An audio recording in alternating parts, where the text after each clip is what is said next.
So Allah Almighty tells us about that Hajj and says, during the Hajj, you must call out to Allah, supplicate to Him, ask Him whatever needs you have. Allah creates needs in your lives and mine so that we can call out to Him.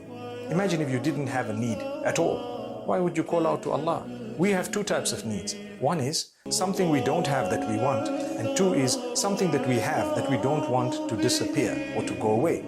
So you have to ponder over your health and the gifts of Allah, your wealth, your blessings, your family, your siblings, your spouse, whoever else it may be that you have. Don't say, I don't have a need, oh Allah. My need is that I don't want you to take this away from me, oh Allah. That's also a prayer. So Allah creates these needs, these concerns. Call out to Allah, leave it in the hands of Allah. He will do the best for you.